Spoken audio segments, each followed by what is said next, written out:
Hello, good morning po sa ating lahat. Welcome po sa ating training o sa ating webinar, Humanizing Flexible Learning Instruction. So I hope I can be heard clearly po because it's a very rainy day po today. So it's raining very hard po dito sa amin. So welcome po sa ating participants from Luzon, Visayas, and Mindanao. And thank you so much for attending po tong ating webinar despite of the pandemic and despite of yung ating weather po today, and we know that the teachers today are very busy sa kanila pong mga ginagawa. So, very honored po today to have with us our speaker for the day to discuss humanizing flexible learning instruction. So, our speaker for today is a graduate of Bachelor in Cooperative Management from West Visayas University, where she graduated magna cum laude, and then Master in Management major in Public Management at the University of the Philippines, Visayas, and then Doctor of Philosophy in Education major in Educational Management also at the West Visayas State University. So our speaker is a grantee of the CHED and the Texas International Education Consortium for the Continuity of Education e-Learning Philippines program in October 2020 up to October 2021. So ongoing pa po. And sobrang dami po niyang experiences in different fields na napakadami po, hindi na po namin maisa-isa. But she's experienced in administrative. She held several positions in West Visayas State University. She also has academic experiences wherein she started as instructor also at West Visayas State University. She also has research experiences wherein she published several articles, and active din po siya sa kanyang community service. So given those experiences, we can say that she is an experienced educator having handled higher education and advanced education. She is also competent in organizing and managing training activities for management professionals and the grassroots community, and equipped with the knowledge, values, skills, and experience in designing promotional programs, writing feasibility studies, and strategic plans. So ladies and gentlemen, our speaker for today is an associate professor and currently the Dean of the College of Business and Management of West Visayas State University, Dr. Maria Corazon M. Samurin, to talk about humanizing flexible learning instruction. Let us give her po a virtual round of applause. So Dr. Samurin, the floor is yours po. Good morning, everyone. It is an honor and a privilege to be invited in your series of webinars. I know this is science and math.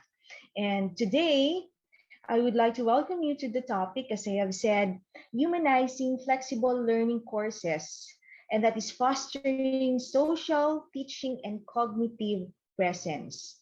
This is one of the topics that made a big impact in my journey as a TIC scholar, or the Texas International Education Consortium, which is an international program we will be having our third phase this coming January. So one of the things that was introduced to us was to humanize our presence in the classroom through self-introduction before any presentation. With these three pictures here, you will actually know me better as a person. So the first one, as you can see, I am married with three adorable kids. And this picture was actually taken before the pandemic. That's why they are in PE uniform. My kids are ages 7 to 9 years old. So there was a time of the decade that I was having kids 3 years in a row. So having three kids nowadays, I think teacher mothers who are here can actually relate to my journey, that having three kids, as I have said, means more modules to teach in the house room. So aside from being a faculty, teaching in a state higher education institution, I am also teaching in my house room, which is, well, having the modules for my kids. Okay, so the second pick is something that I have recently received. This is a bronze pin that signifies my 14 years of service to West Visayas State University. But as you have listened earlier in the introduction, I was born and raised here. I am a pure Taga West because I was raised here. I did not place there that I had my kindergarten, elementary, and high school also in West Visayas State University. So it's not just 14 years, but my 14 years, this bronze pin signifies my 14 years of service as a faculty member. So that is for someone who did not dream in becoming a teacher. This is already a milestone because, as you have noticed, I'm a management graduate. So I did not dream of becoming a teacher, but look at me now. I am still here and I'm still teaching. The last one, the last picture that you can see is actually the logo of the Texas International Education Consortium. Okay, this plays a very big part in my journey as a teacher. As a grantee of this International Continuing Professional Education Program of CHED, I was introduced on the basic foundations of flexible learning just in time with the pandemic. TIC made me realize that I have so much to learn in order for my students to learn more. So there you are. I have presented myself to you. This sets me in humanizing myself with all the participants of this webinar. So this is one thing. If we want to humanize ourselves in our classroom, we have also we need also, to introduce our profile to our students for us to know us better also. So basically, this talk, for this hour or so, we will cover the following topics. So we will understand what are communities of inquiry and practice, which are the basic of humanizing flexible learning. We will also understand the community of inquiry framework, and we will learn what learning communities do we belong to. And lastly, how can we improve or foster stronger COI or communities of inquiry and communities of practice to support teaching and learning in the flexible mode? Part of humanizing ourselves is to recognize that we are a part of a community of learners. We have to understand these two important terms, COI and COP. How we use these two concepts in humanizing courses so that students would feel that we care for them. How can we use these to improve our teaching and learning in a way that it would really impact our students, especially in the situation right now where they are learning in a mode of delivery that they have not done before, or maybe they don't have resources to experience these courses better. Okay, because we are now really into a different phase. Face to face is not available for our students right now. That's why we have to understand them for them to learn more. Okay, so basically, there is a question. Why is it, or why is COI valuable? As I have said, COI is communities of inquiry. As a teacher teaching management and business, I always try to emphasize value. So the concept of COI is valuable for teaching and learning. Research shows that if we can make students feel like they are a part of a community, it helps them perceive that they are learning more. They are more satisfied with their courses, and they will be more satisfied with you as their facility of learning. Qualitative researches about communities of inquiry shows that learning actually does increase students' feeling that they are a part of the community. They can talk to each other more, they are more engaged with the courses, and even other research shows that they have more sense of belongingness that leads to increase in persistence, fewer dropouts in their classes, and students won't disappear on you when you have online components. Have you experienced students disappearing while you are having online meetings? Can I see your answer in the chat box? Have you experienced that? They suddenly disappear. When you start the online class, they are there. But eventually, while you are talking, yeah, I can see now. You can relate to what I'm talking about. Yes po, opo. That is a problem to us teachers. They are disappearing. They may be there, but they are not listening. Okay, so students won't disappear on you when you have online components, or students are disappearing on you when you have online components. It becomes scary because you don't know what they're doing right now. You don't know whether they have understood what you are sharing to them. So if students have a sense of belongingness, they would likely not to disappear in the class.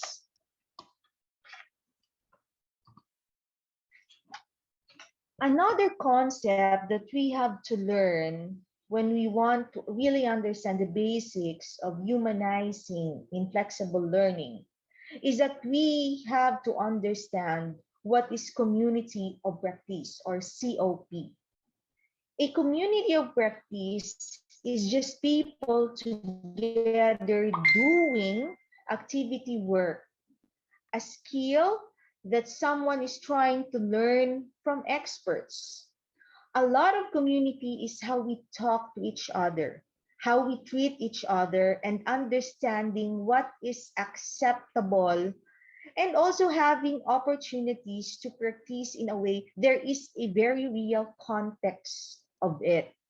So according to Wenger 2014, communities of practice are groups of people who share a concern or passion for something they do and learn how to do it better as they interact regularly. And there are actually some rules about community. And I think you, in your experience, you will really agree with me.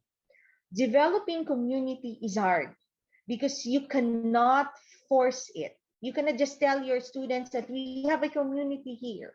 You cannot force it. You cannot force someone to be a part of community.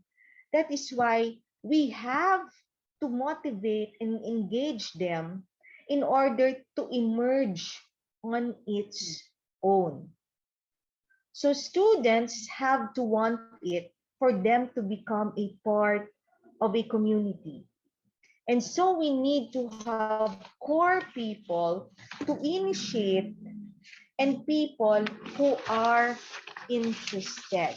That's why we have these two types of participants in a community of inquiry and community of practice. So you can see there in the slide, we have two major participants. We have the core participants and the legitimate peripheral participants.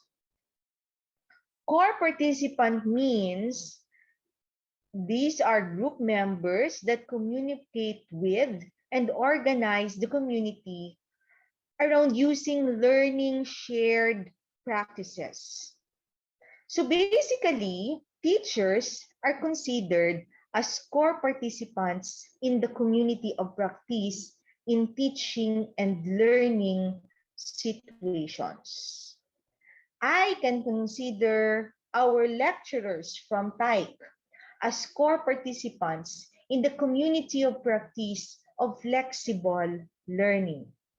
On the other hand, me as a TIC grantee or scholar, or you as a participant of this webinar, are considered as legitimate peripheral participants in the community of practice of flexible learning. We, together as a whole, listening to this series of webinars being sponsored by DOSTSEI, are actually legitimate, or we can consider ourselves later on as as what they call this, legitimate peripheral participants. We are coming together to the people who designed how to teach in flexible learning manner. We are learning the skill and the knowledge as well. So eventually, me, as I am a very good example of somebody or someone who transcend from becoming a legitimate peripheral participant in becoming a core participant in the flexible learning instruction.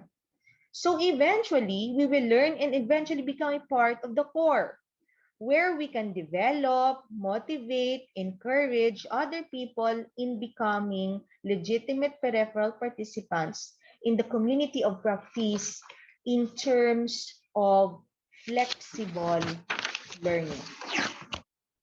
So how do we foster community of practice? Okay, brainstorm there in your area. I know it's rainy, that's why siguro na wash out na ang stresses away. So I would like you to think about some of your actions you take in your courses right now. I would like you to think about it.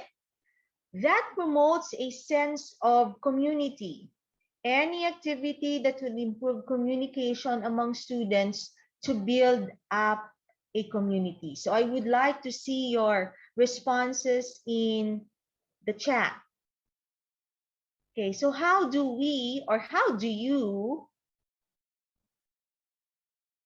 promote a sense of community? I will be waiting in the chat box. In your experiences right now, how did you, because we have a year already of having flexible learning, be it in module, sometimes you have online courses, how do you promote a sense of community?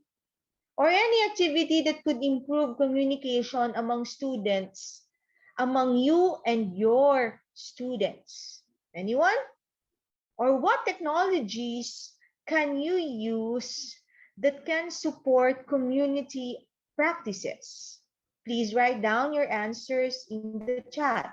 Okay, so I have one from Ma'am Christy Rahon, being always available online through Messenger chat for question and discussion. That's very good. These are very good suggestions. With the use of Messenger group chat, I do that as well because I think even though they don't have any load, you can actually they can actually see your suggestions there, your activities there.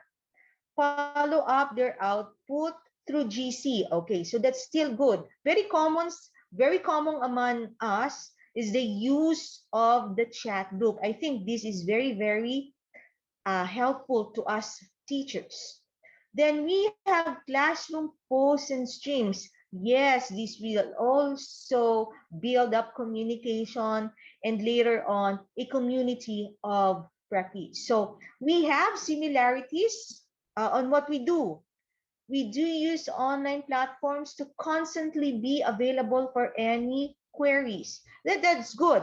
Some of us, if you're in a state higher education institution or a private institution, you have an LMS probably, and you can actually stream there. Very good. We can motivate students to ask questions and share their insights through GC. Yes, that's true. Gather the learners through platforms. Okay, it's very fast na ang very fast na ang chat. Gather the learners through platforms like Facebook. I do that also. Messenger, Zoom, MS Teams, and others. Okay. Then we have, I can't practice this technology because of poor signal and my clients don't have Android phones. I understand there are some parts in the country that doesn't have a signal, a normal and continuous stable signal. So what do you do? What do you do? Can you make a suggestion here? At times, home visits, that is true. But of course, with safety precautions as instructed to us by IATF. Yes, sometimes if we want our students to feel that we care for them, we have to visit them, especially if you belong to a community, a small community outside the rural area, which I think is safer. We can do home visits. Okay, so these are actually, we are starting to foster a community already in our teaching and learning. So here,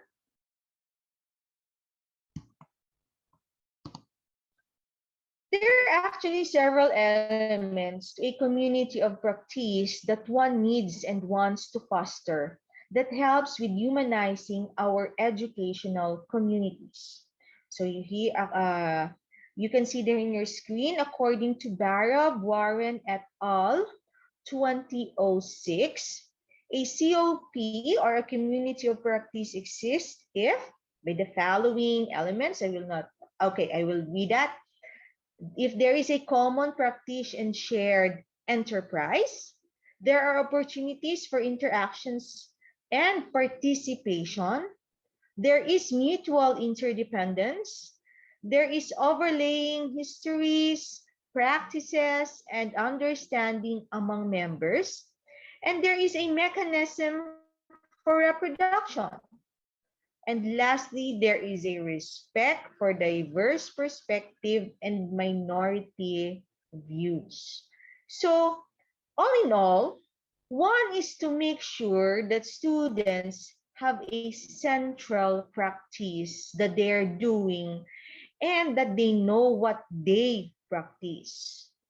One of the things that could be difficult is that instructors feel that students should do what they are told without given the reason, and they don't understand how the activities in the classroom relate to what they are going to do. In a sense, they can't see the big picture. So if we can show them the practices in the classroom are going to be in a bigger context, that will really help them a lot.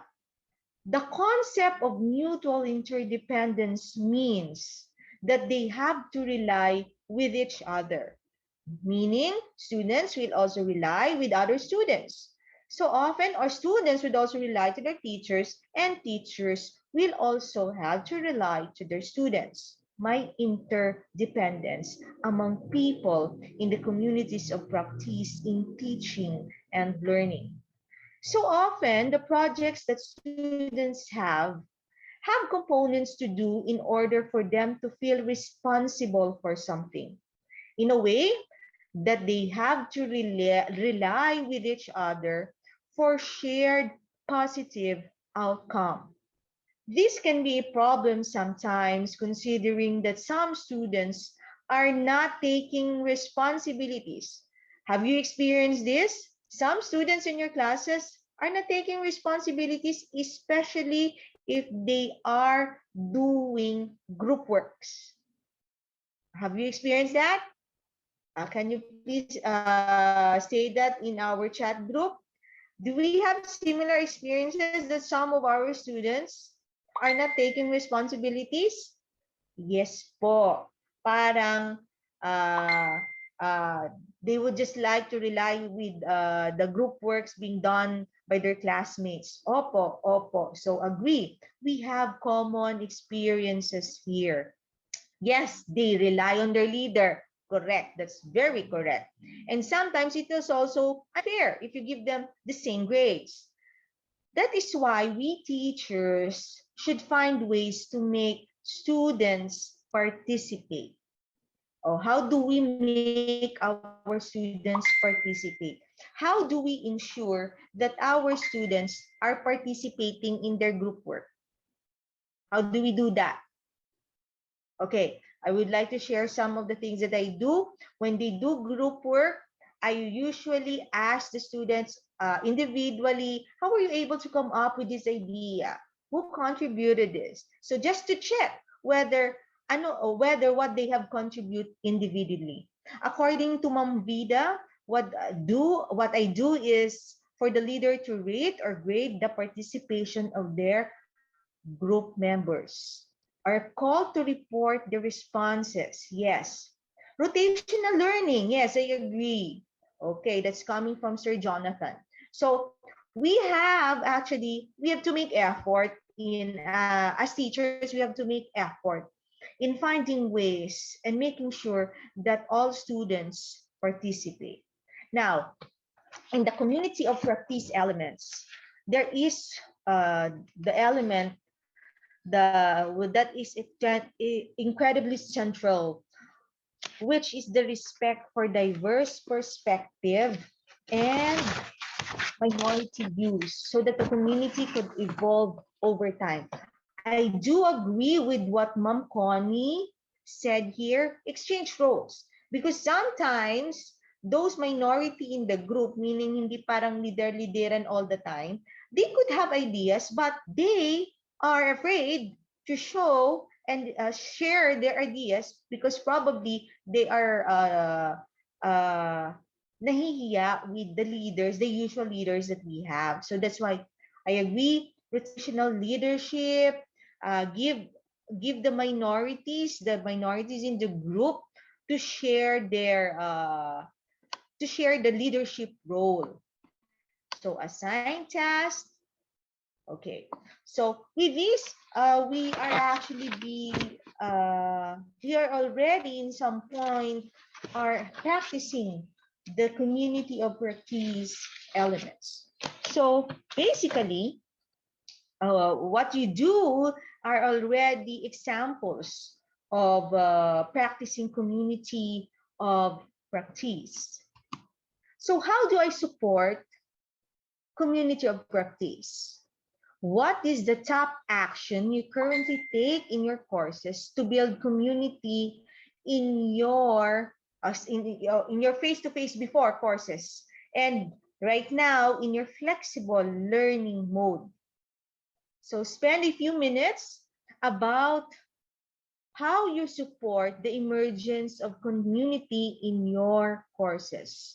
How could you support community with online tools such as synchronous meetings with breakout rooms, asynchronous discussion, peer sharing, and other means?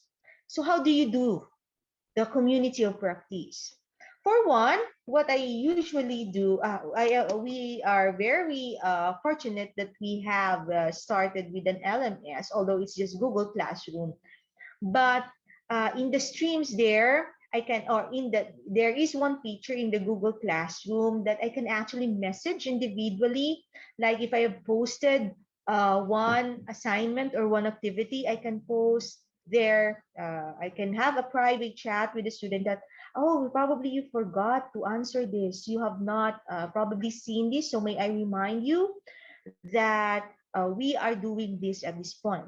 Then one thing that I have learned with Type is that we can have collaborative discussion.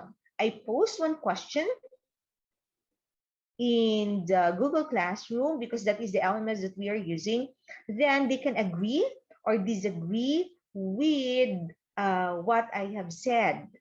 So I let them be, and with that I can see their opinions. There is no right or wrong answer. I regularly do that just to let them feel that they are part of a something. So in your case, what do you do to support community of practice? I am telling my students that there is no right or wrong answer in the collaborative discussion para lang makita nila that we value, that I value, I mean, their inputs. So they can agree, disagree with my opinion, and they can even agree or disagree with the opinions of their classmates. So in your case, how do you do that? Okay. How do you support community of practice? Okay. I use FB closed group for students to post their outputs. This serves as our class bulletin board. Students can comment on their classmates' work, and I also comment and suggest for the whole class to see. That's good. That is good. You know, the social media is really, there are advantages in the use of social media for education, for teaching and learning. But of course, I am always reminding my students not to abuse social media, especially FB. But I do agree, sometimes we can monitor our students with the use of FB. Yes. My kids, their teachers have made a close FB account for the posting of their outputs also. I agree with that. Google Classrooms can also be of great help. Yes, yes. In my whole experience for during this pandemic since last year, Google Classroom was actually very, very helpful. I use the Padlet to let them react on their classmates' response. Yes, it's good also. Emojis are actually one of the ways that we can use to know whether they agree or disagree with something. And, you know, just their presence with that, we can say that they belong in the classroom. Yeah, actually, I cannot read everything kaya nag-move yung chat. So, this is good because we are sharing our practices here. So, the development of personal learning communities is actually a very good idea. If we build community in your courses, hopefully this would be continued to the courses thereafter.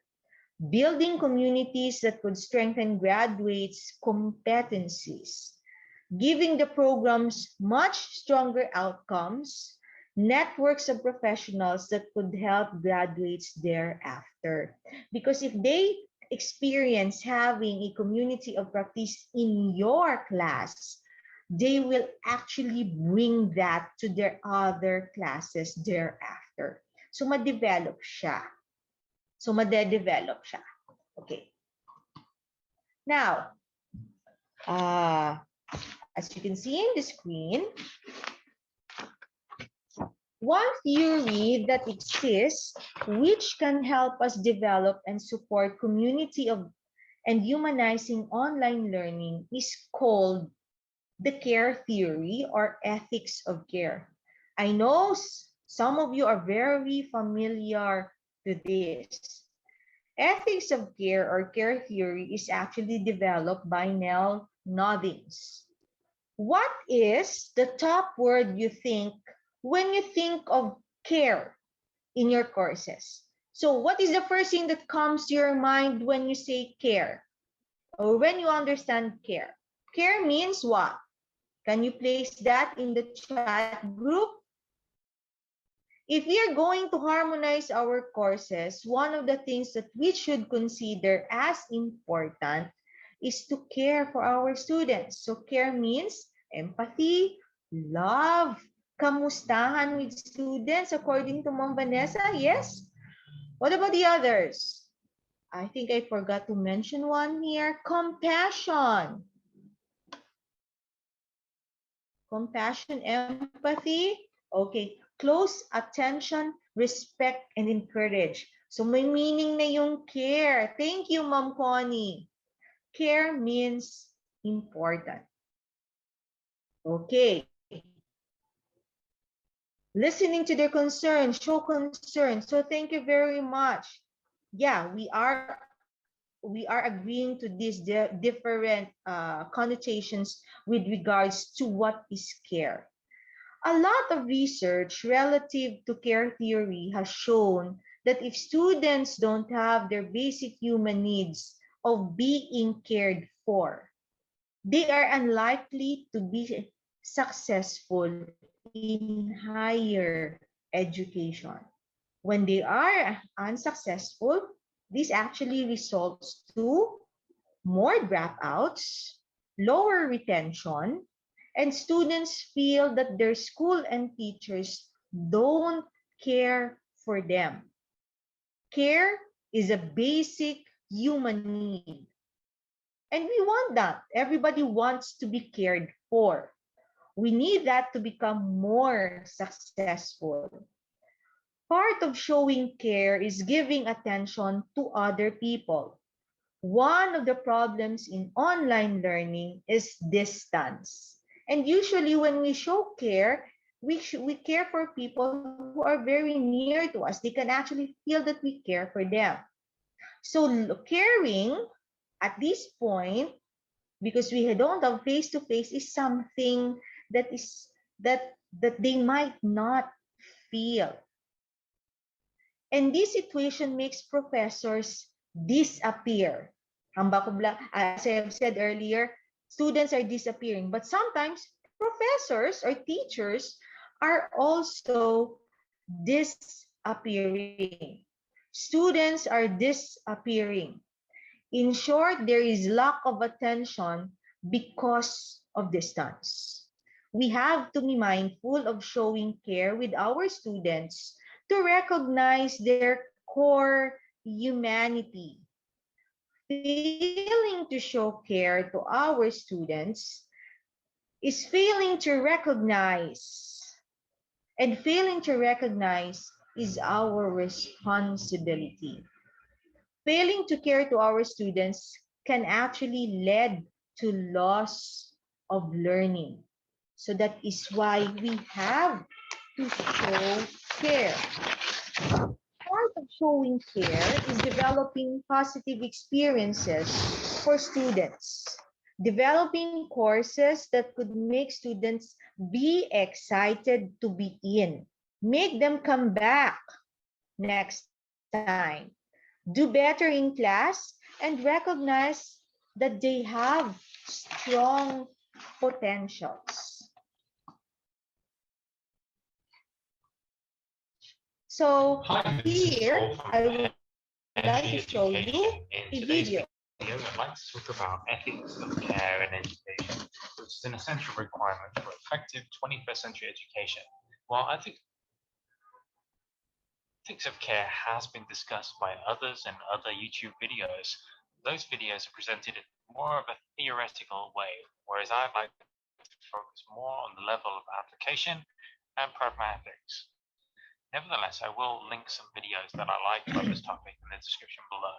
As the name suggests, ethics of care is not only about ethics, but also about care. Ordinarily, scholars of ethics of care talk about the carer and the cared for. However, for the purposes of this video about the application of ethics of care in schools, I'm going to refer to the teachers and school staff as the carers and the students as the cared for. One of the key requirements in education is for students to have a positive association between themselves and their school. In other words, to feel that they truly belong at the school.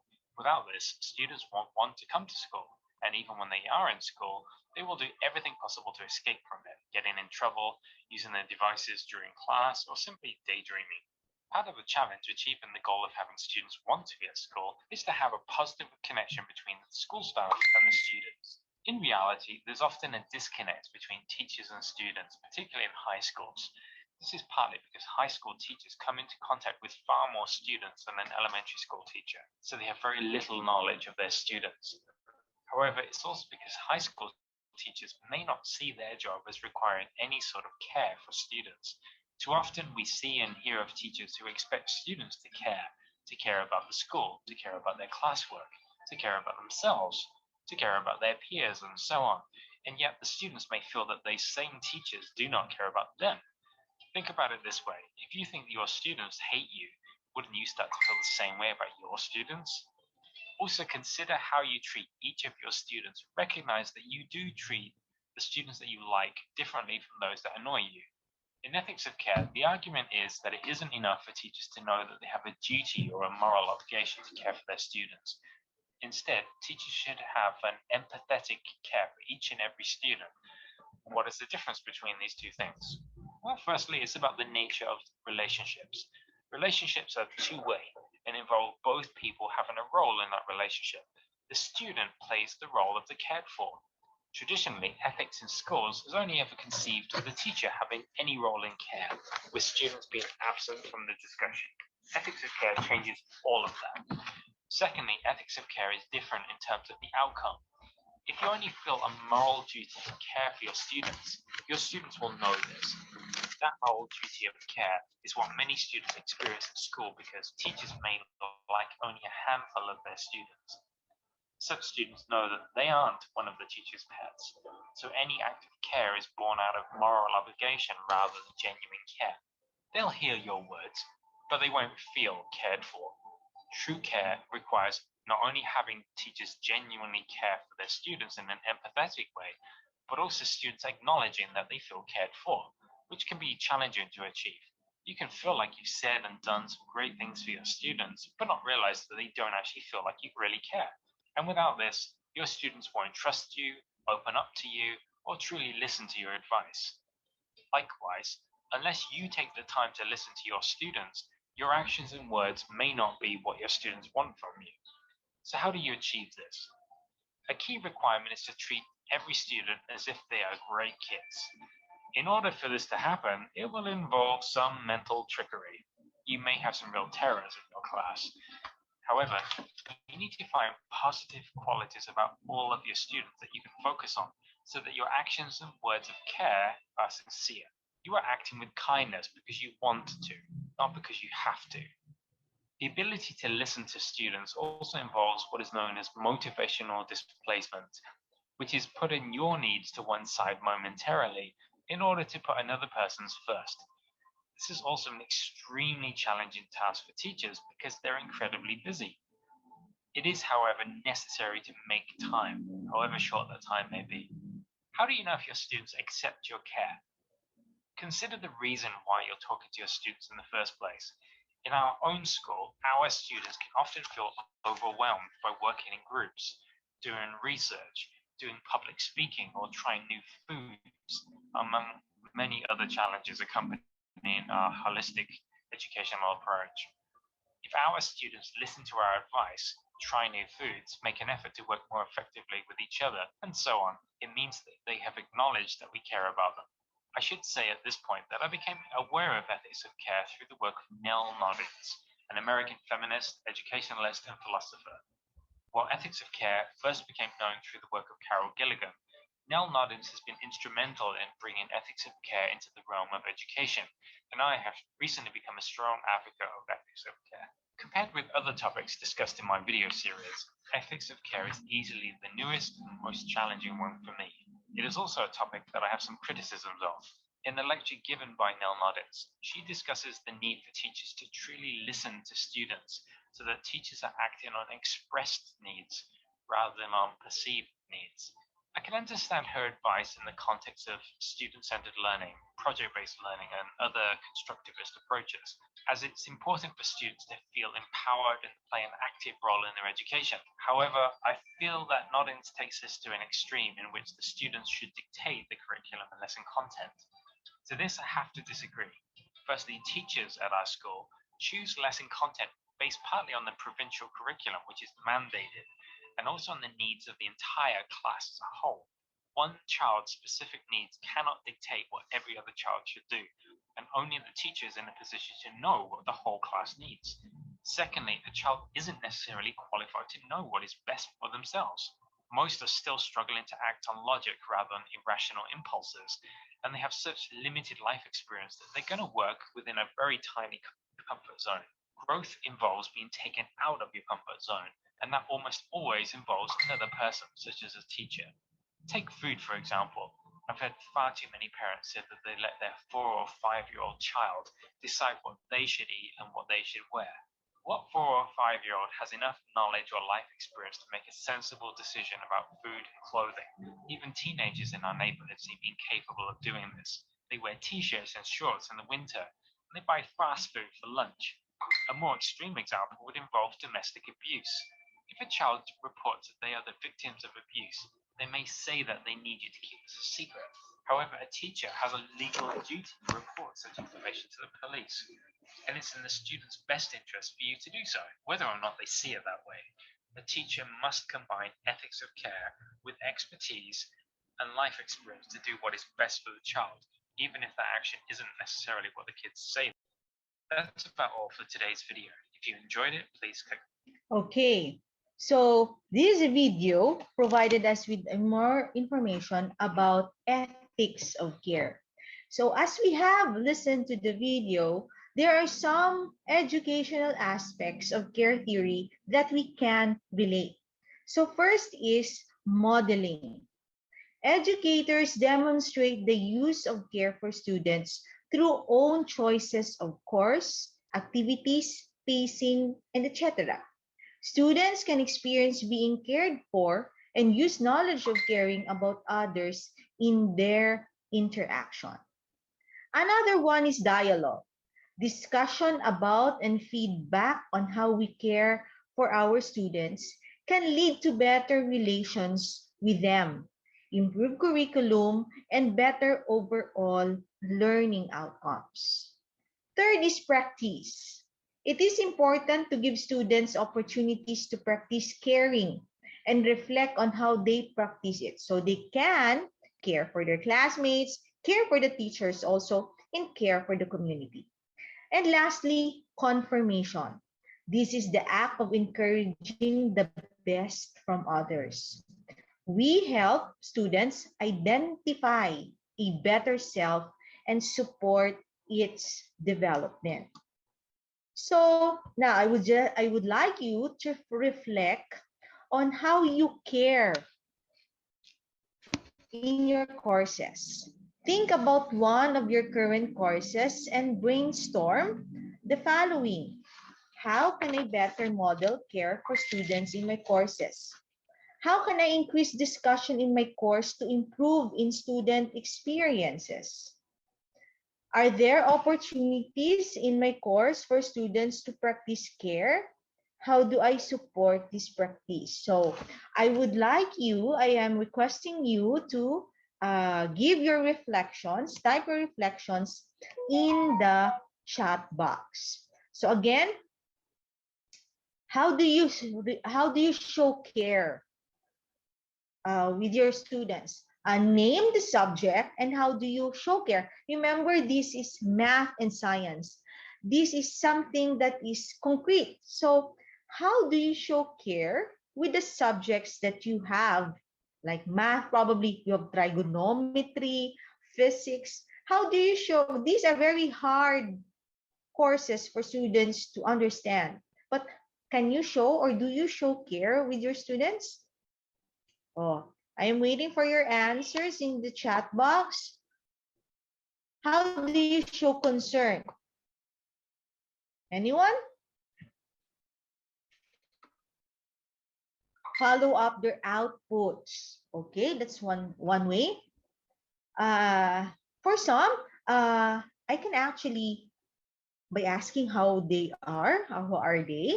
Yes, that's good. In what I do is that I usually monitor my students uh, on who were not able to pass. Then I would directly message them, how are you? You might have forgotten that you have an activity regarding this and you have not submitted. May I know why? So I usually do ask them.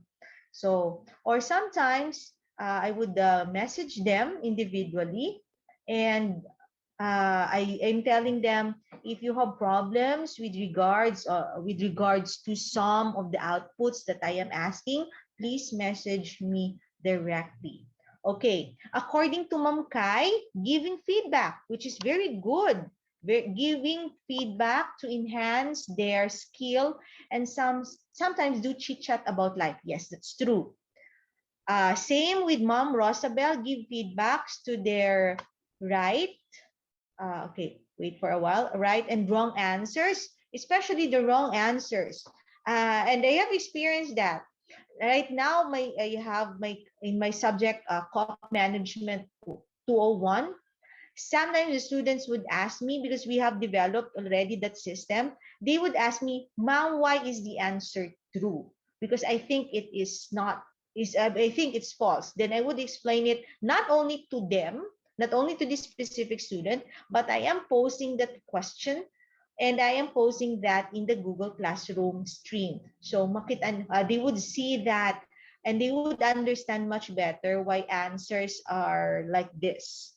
And according to Ma'am Marilu, provide appropriate learning materials. Yes, that's correct. Acknowledge their presence. Yes, as always, we have to really acknowledge their presence. According to Sir Neil, I show my concern by monitoring my students and asking what lessons finds difficult to them. Yes, because there are some, especially if you have very hard subjects and some chapters are very hard. Probably you can, with that answers that they have, you can explain much better. You can give more time in explaining to that. Then we have reminding them on important details and present the possible consequence. Yes, and eventually encourage them to accomplish such to avoid them. So that's coming from Mary Chris. Then we have, yes, I agree with you, Mom Emmeline. Give clear instructions. That is one. Encourage them to ask questions and how to go about their projects. And according to Mom Connie, ask them how their favorites, ask them how they learn best.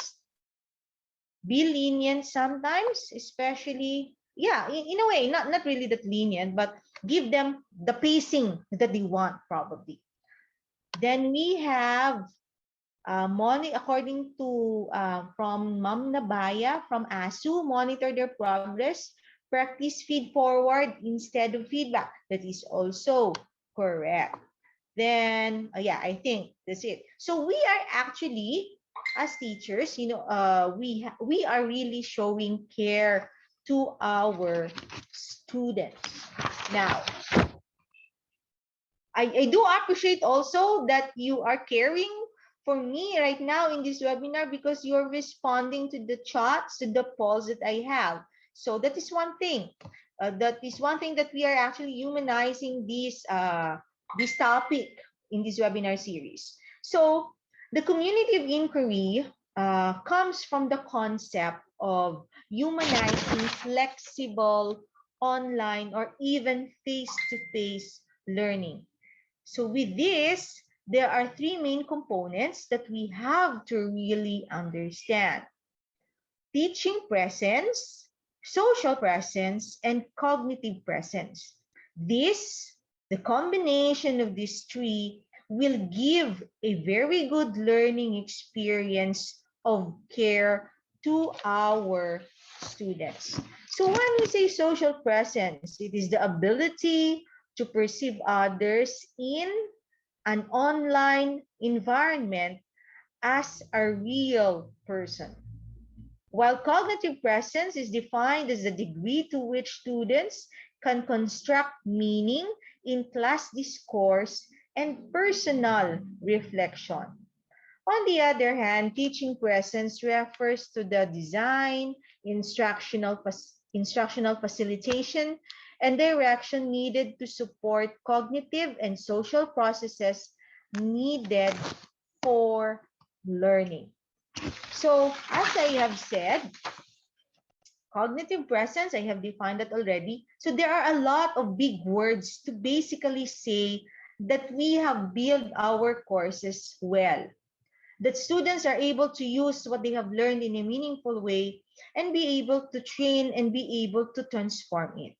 It is not enough to just acquire information, but your activities help them interact with the content in a way that helps them remember it and encourages social interaction with peers that help them reinforce it. So basically, cognitive presence is both the easiest and the hardest thing to do because it requires thinking through intensely, like thinking what interaction the students might engage with. This requires planning on our part as instructors. Having lessons that require interaction and using the content and working with peers can actually help construct new knowledge and help them acquire this knowledge. Very useful in making content of our classes is integrating what we want them to learn in a way that is meaningful to them, thus making students more creative and uses higher order thinking skills. So with that, how do we build cognitive presence? So there are several ways to build cognitive presence that you should be aware of that can easily improve our courses. So we have I have posted this already in the slide. We have to choose learning activities that spark intellectual curiosity. And I think we have so many available resources for this. We can use a variety of sources for course content. We can engage in discussion that allows analysis of different perspectives on course concepts. We can even support civil discourse and value multiple perspectives. We can actually show humanizing, or we are humanizing with our class when we value their different perspective. So we can we can see that this student is actually making a response, though the response may not be popular to other students, but in a way that student is now actually sharing his own views. So we can even ask students to explore, analyze, and share resources, especially at this point in time that sometimes students are more knowledgeable about the use of online technological tools. We can make connections between concepts and practical applications.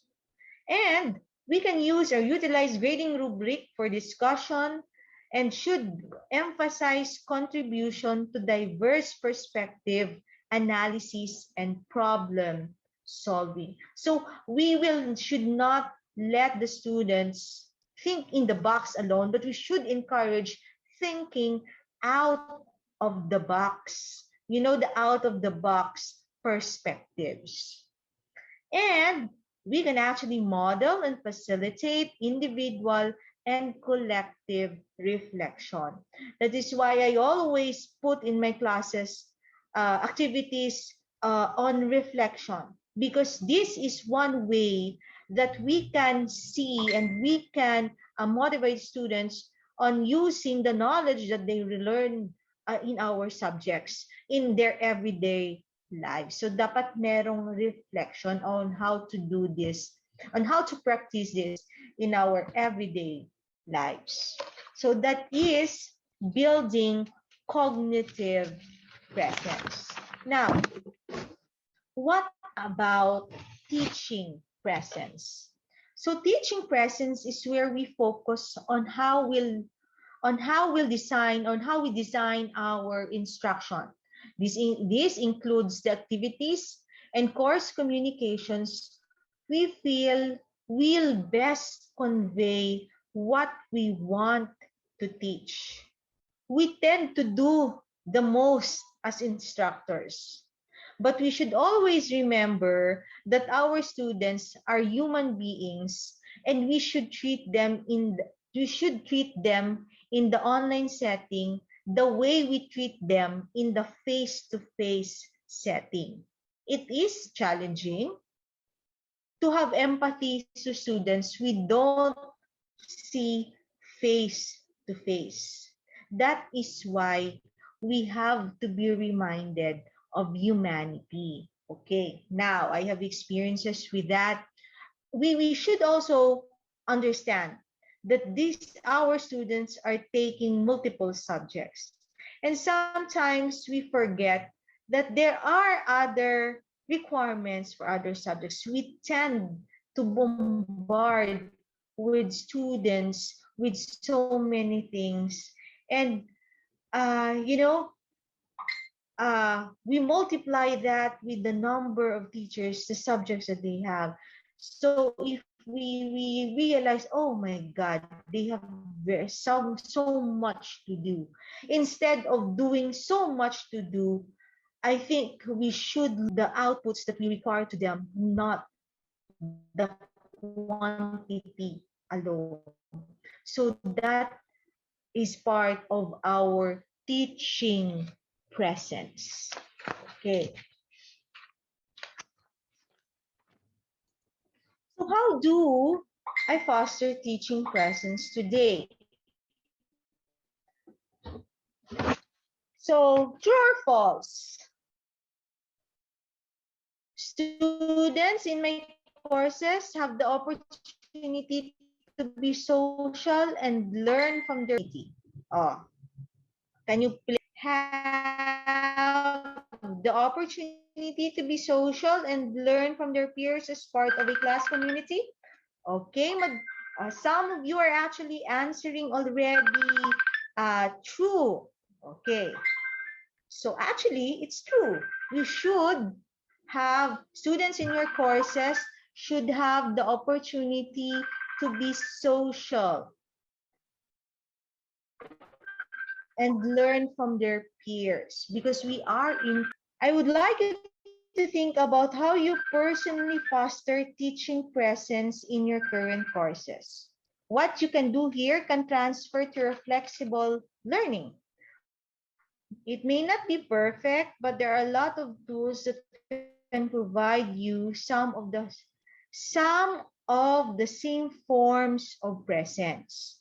So, are you aware of any tools or other products that can help you do this? So how do you foster teaching presence? Well, what we have right now, I think everybody can relate, is with the use of the LMS or the learning management system.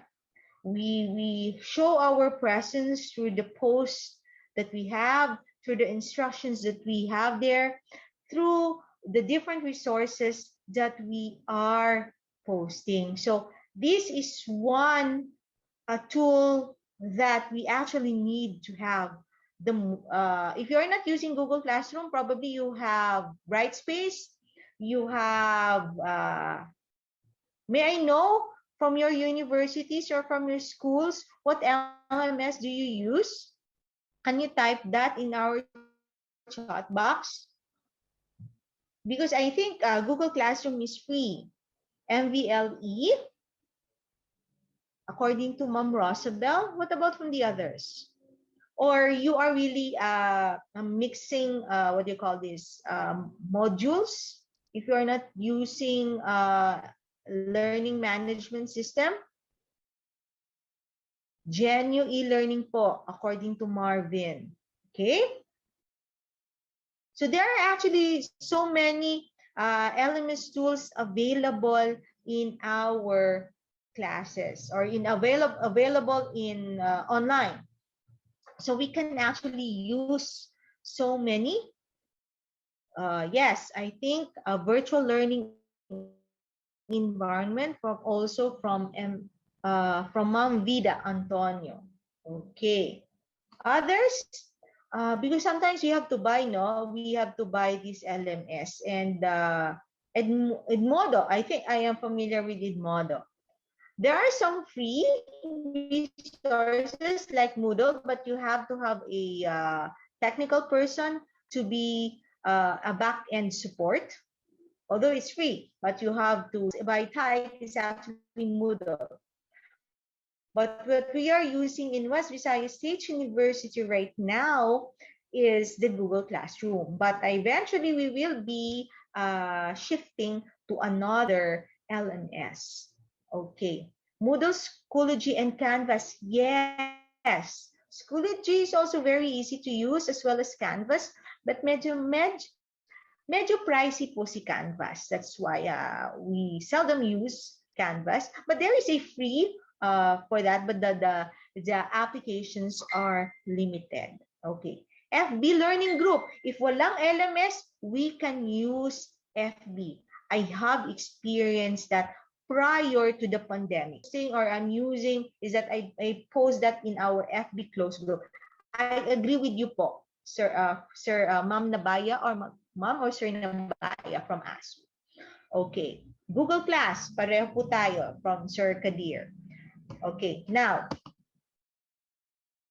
this actually, the use of the different, what do you call this? Different LMS, different social media is actually supportive of our social presence.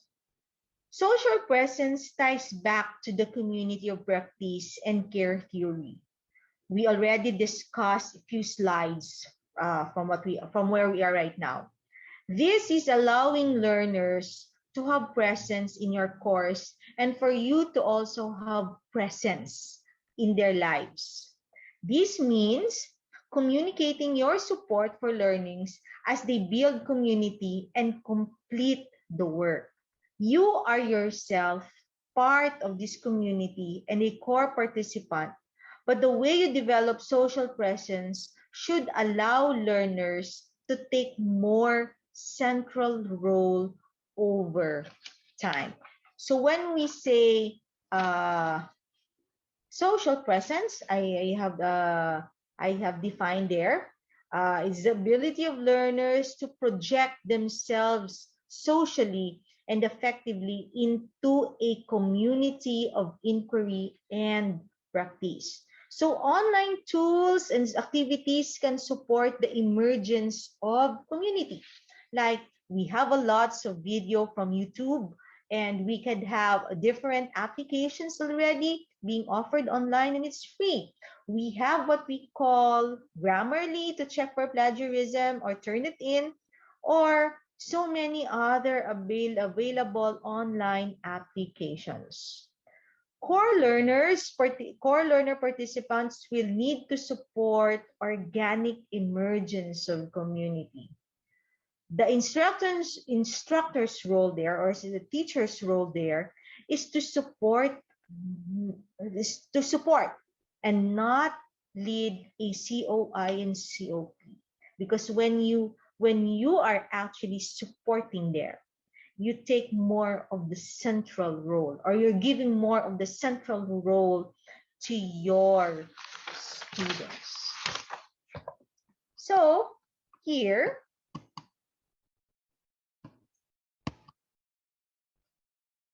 supporting social presence. So how do you support social presence in your courses and encouragement? How do you identify and support core community participants? Are there activities that you can create to encourage legitimate peripheral participants? You know, I find so many online tools available that can support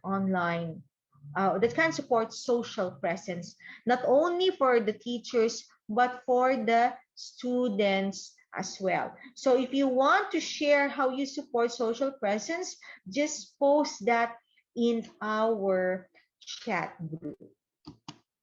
Okay, now, before I go there, one way of showing social presence is for the use of our humanizing assessment. Okay, teachers assessment. Assessment is something that we have to really look into it, because an aspect of humanizing courses we often don't think about is assessment. Assessment, testing, there are many ways we can humanize our courses from a COI or community of inquiry perspective that will help students feel supported and give them a sense of agency. So when we give assessments, I think one of you have answered this earlier in how we support our teaching presence. We have to give clear instructions when we give our assessments. We can actually offer different forms of assessment. Not only the usual tests that we give. We can give multiple choice tests, projects, essays, papers, e-portfolios. Right now are very, very uh, common. We can have presentations. We can have, or we can encourage our students to prepare videos, but not to really to overexpose the videos, because some teachers are really, of all the teachers can will require students to have a video, parang is very burdensome also. But probably we can require an assessment that could cover two or more subjects. We can even give back demonstrations for students in terms of assessment. We must always remember to give students a choice of assessment. Yeah, it's not really going to harm us as teachers, but sometimes we have to give them choices. We can also change the timing of assessment based on student progress, and we teach as needed. You know, in West Visayas State University, we have this week, 1 week of having the assessment, especially right now for flexible learning. But what do I usually do is that I make it a point of asking students how many of your teachers are going to give an online exam. Because if I see that there could be several in a day, I tend to give way to other teachers, and I tend to give my assessment the week after. Why?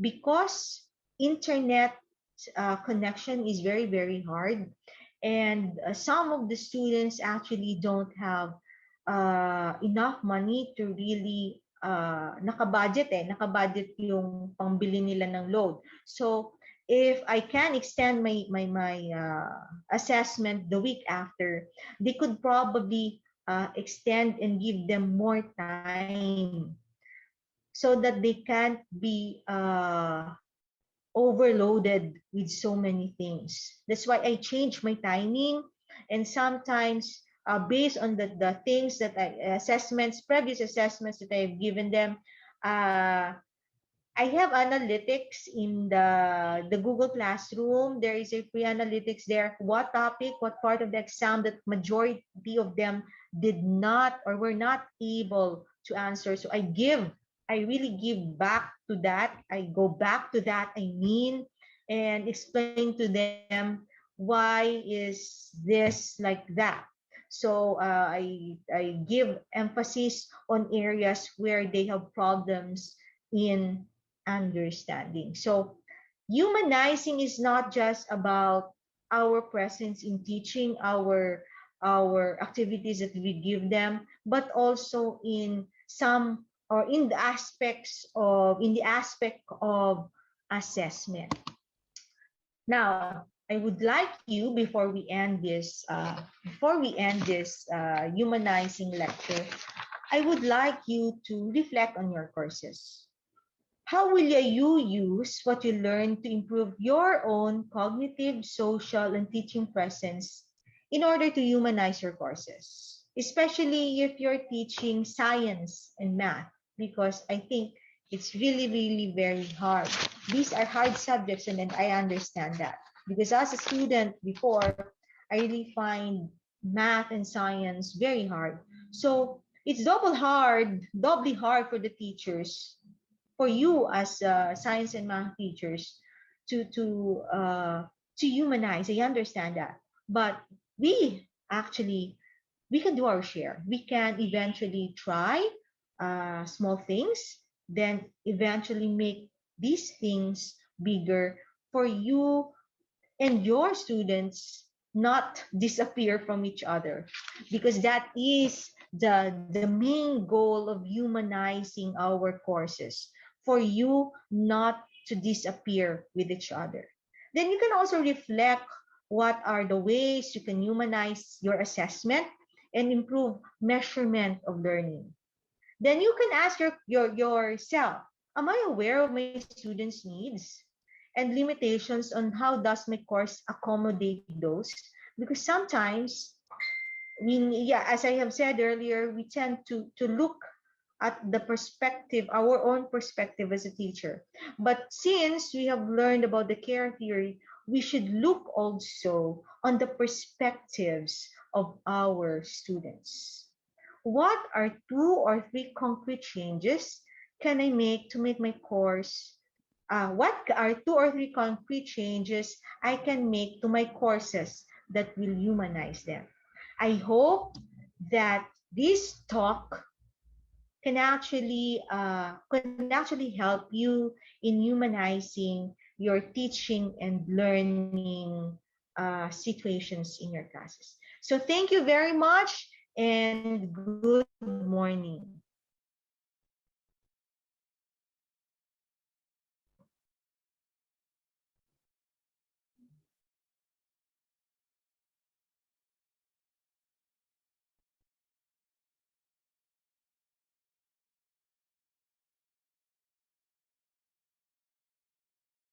Hello? Are there questions regarding my talk po? I'm open for questions and any suggestions. I hope you have learned a bit or two from me. Thank you, ma'am, Dr. Samorin, and it was such an interesting, informative talk. And I think there are questions in mind sa mga participants natin.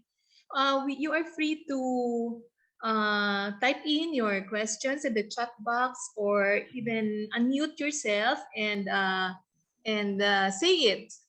So let's give a few minutes for the participants to absorb everything, and then and then maybe they can start throwing the questions. Okay, so meron ba tayo? Okay. How about in the chat box? Okay, these are just comments. Okay. It was a great realization that I'm humanizing my research students. Yeah, Oh, actually, that's good to hear. yeah. They're That's doing good to it. hear. Yeah. So yun yung mga realization actually. Any more? Yes. Oops. Yeah. Actually, it was very clear. Very clear ang pagkakapresent ninyo, ma'am. I hope they learned something from me because, if they are not asking questions, that there are 2 things that comes to my mind, whether they have fully absorbed it or they did not at all. Probably it's the other one. I hope so. Yeah. Okay. And some of them were already while you were talking, they were already inputting something in the chat box.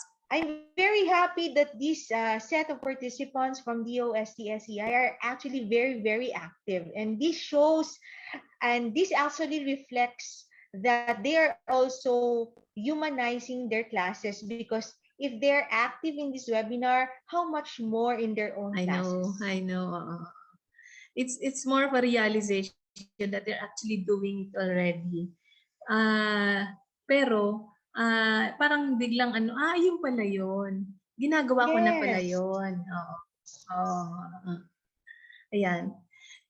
This made me more reflective of what's maybe happening in my class. Ayan. So, more comments coming in. I learned a lot from you, ma'am. You sabi mo na we have to consider about students na meron pa silang maraming subjects. Yes, that's true. That hits me a lot. Yes, we should always remember that it is not, they are not having our subject alone, but they have 6 or more subjects also. There's another one, ma'am. Well, if you read Freire's Pedagogy of the Oppressed, you learn more on humanizing education for social justice. And I am very much, I'm very thankful for being part of the Texas International Education Consortium, because this really opened a lot for me.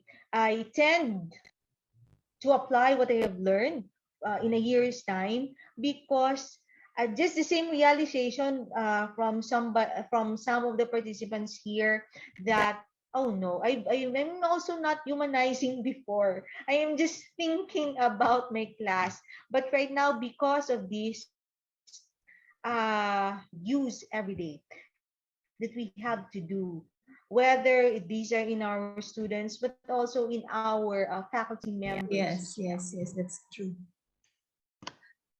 How about sa FB Live? There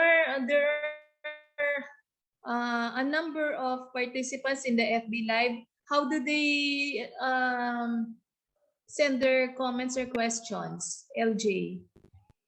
Miss Cynthia, everyone are saying thank you, Dr. Doon Samurin. sa kabila. Yeah. Yes po. We have more participants po sa Facebook Live than sa Zoom.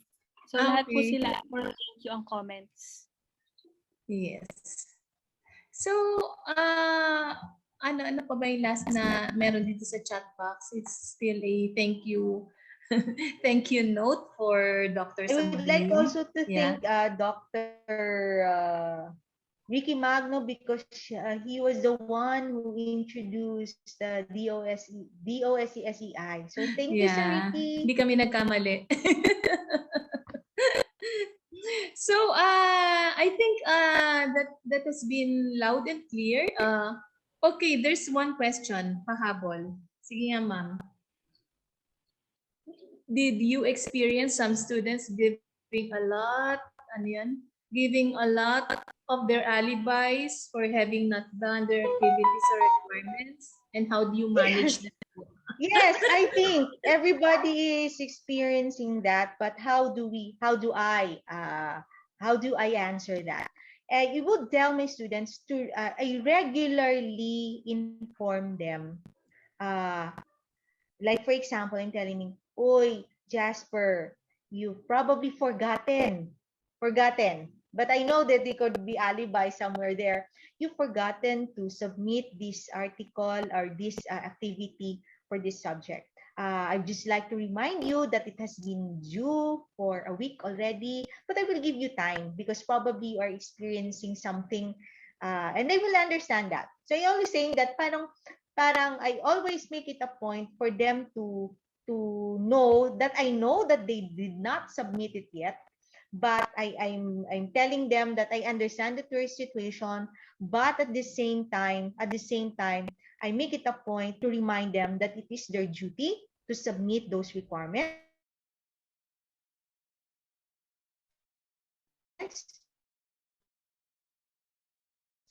It would have things in the past. So with them is really constant, and we have a chat group. And I will always emphasize, some of you have not passed this, blah blah blah blah, and I will not mention the individual names, but it is a constant reminder for everyone. So parang some of them would say, "Oy, sino pa yung nakapasa?" So they would pressure students, their classmates would pressure their classmates as well. O hindi ka pa nakapagpa siguro. So it's some of the things that I am doing in my classes to encourage. Or sometimes I call their advisors, "Ma'am, something probably is wrong with the situation of the student. Probably we can chat, have really an alibi, because when I call them, I have one student before that when I called her, she's actually in quarantine because the whole, I understand. I tell them that your health is always a priority. So because I know that you're submitted late. So parang ganun po. And sometimes I will know, oops, meaning to say you're okay. Why is it that you did not submit your work? So I like your shirt there. So would you also submit your work? So I'm monitoring them through FB also. Yeah, thanks. Teka, saan ba yung next? Okay. Can you give us an insight how to manage our classes if we're holding classes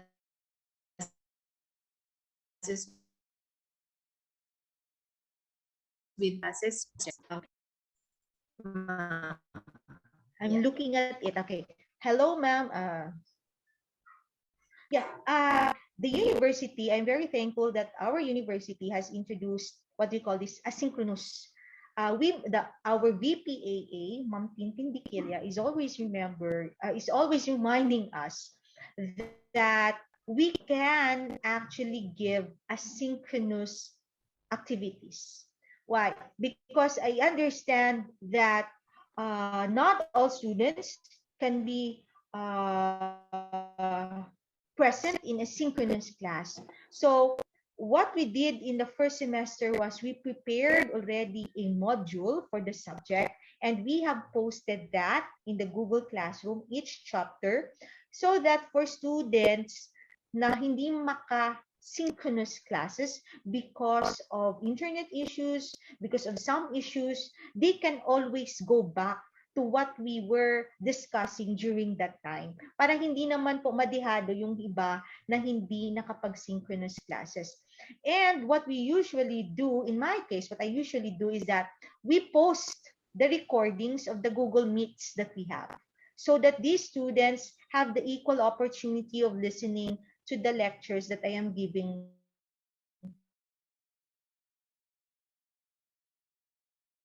not meet them because it is in conflict with the meetings that I have. But what I do usually is to record my classes and I post that in the Google Classroom. So may pre-recorded session other activities that I am into, they can refer to the recorded videos that I have. But yung activities po is very something that they can do without online synchronous learning. So they can do group works. I did team building with them with the use of online resources, so that I can manage all of them. I hope I was able to answer your question. Thank you, ma'am. I think there are two more questions.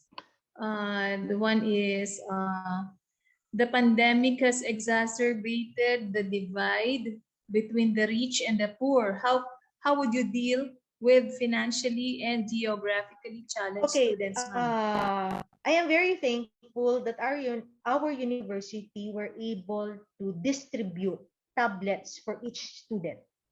And what we did was, I think Sir Vicky Magno, or your previous speaker, the Dean of the College of Education, can attest to that, that each of our students, if they want to avail the tablets, para yung mga financially challenged that cannot afford to buy a gadget, the school was able to loan them one, not give, loan them.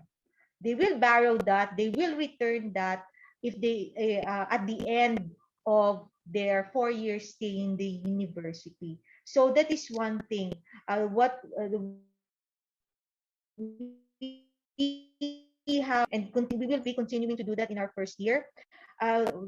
But for those who don't want, because they have already the gadgets with them, because they can afford to have laptops, so they just sign and have this form that they will not avail. So that is one thing. It's not only between me in my classes, but the university is doing its best in order to bridge the gap between the rich and the poor.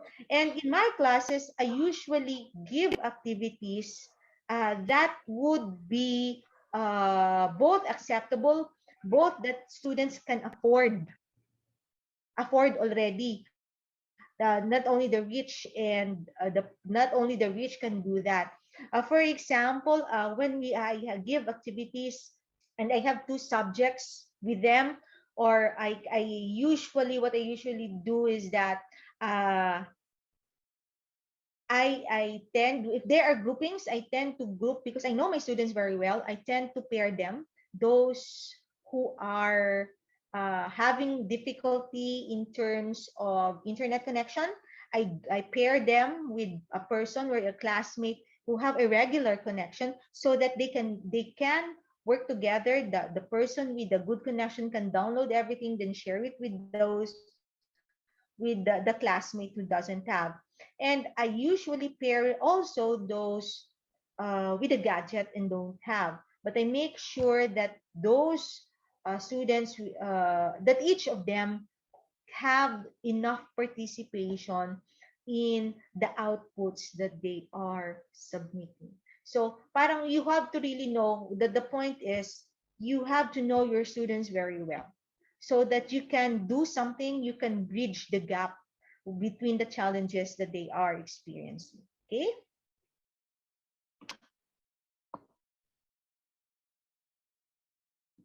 Other questions, ma'am? Last question.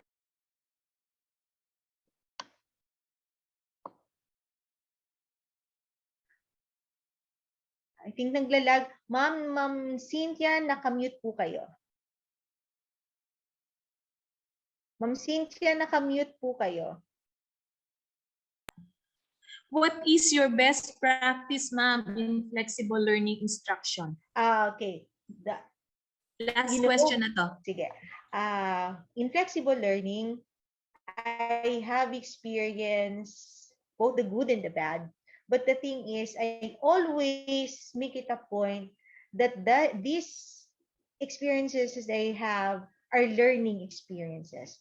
So that I will not, the bad things that I have experienced, I will do something about it in the next semester. Like, it's very, very funny. I have given an exam through Google Form and I did not click. And I did not click, I did not click that I will require the students to put their emails because what the students did was actually, how will I know who got the score of this? Because I did not put the email. So that experience led me to do better in the other subjects, in the other activities that I have. But one thing, constant communication with your students is very, very important. I am using different ways of communicating with them. There are some students that I really call using the phone, and there are some students who are actually into FB Messenger. So I make it a point that if I post something in the Google Classroom, I also post that in the Messenger so that everybody has the equal chance of knowing, and they can read the instructions that I have. So I change my way of communication with them. In the past, my FB Messenger account is for personal use, but now I open that because that is one thing that I have learned about flexible learning, is that I should be able to communicate with them through the modes that are most accessible to them. So that is one thing. Because there are some students whose internet connection does not allow them to regularly read the Google Classroom. So I make it a point to really post that in accessible to them. Even the modules are there, even the other resources, I put that in the Messenger account because that is where they can access easily with these resources. So I think that's my best practice. Ma'am, with your permission, may we entertain one more question? Last question daw po from Rosabel Acosta, our star trainer from Region 1. What is Okay. your idea on check news classes? We have, in my case, we are constantly being reminded not not really to put so much pressure in doing synchronous classes, because in my experience I have students who are living in an island and they don't have regular connection. But what I do also to encourage them is that to recognize them when they are in the class. So I would also always say thank you, Miss, like this, because you have given so much effort just to be present in my class. I usually require photo ops. Photo ops. I do the documentation. Okay, can you give me your best smile? I usually do that every time we have synchronous classes. But the grade component to be in for the synchronous classes, I don't give that anymore, because I know my students, some of my students are living in an area where regular internet connection is very, very hard. So I just encourage them. I always encourage them to be in the synchronous class, but to take it against them is something that I don't do, because I make it a point to know where my students are and to know their connections, whether they have regular connections or not. So for those with regular connections, I really make it a point to say that, oy, you're here. You're very good that you're here. O parang wala kang yesterday. I know that you have connection. We are neighbors. You're just living there. So parang ganon. I always make it a point to know who my students are, so that attendance is not really my number one priority, but rather their communication with them. That's my personal opinion, ha, because uh, masyado pong diverse yung estudyante ko. Students in Iloilo kasi, there are some parts of my students who are living in the mountainous areas where connections are very hard. But you see, I appreciate those students who are really making an effort just to be connected. But I do understand that some of them would just go to the mainland once a week. Meron po kaming estudyanteng ganyan. So she just downloads everything once a week. And I understand already that she cannot be in my synchronous classes. If you have heard of Gigantes Island, yun po, parang ganyan po yung island ng isa. Ganda doon. Oh yeah, maganda yon. Pero malayo po yun, ma'am. And parang walang connection yung some parts of it. So I understand that. But majority of my classes are uh, in the asynchronous mode also. Pero yung attendance is something that the university is not really. Tell you honestly, I'm not strict about it, but I also make it a point na yun lang po, that I know everybody in the class. I know everybody. Okay, so with that, I think all the questions have been sufficiently answered, and I think our participants are happy. So we'd like to thank you, Ma'am Maria Corazon Samorin, for sharing your time and expertise in this webinar. Thank you po. Maraming salamat po. And hope to be able to invite you again in our future trainings or webinars. Thank you very much. Welcome po. Thank you. So yeah, so I hope that you have learned a lot in today's seminar, and which you can bring home to your classroom as a teacher or even as a responsible citizen of the country. So malaking bagay yung natutunan natin today, and may we value it and apply it in our everyday lives. So without further ado, we will put to close this webinar, and thank you once again to Dr. Samorin and to our participants. So thank you so much. Stay safe, everybody. And keep posted. Tune into our FB page, Science Teacher Academy for the Regions. Also, our website, estar.ph. Check it for activities of the Science Teacher Academy for the Regions. Or you can send us an email at sei.pdu@gmail.com. Okay, bye-bye and thank you and stay safe, everybody.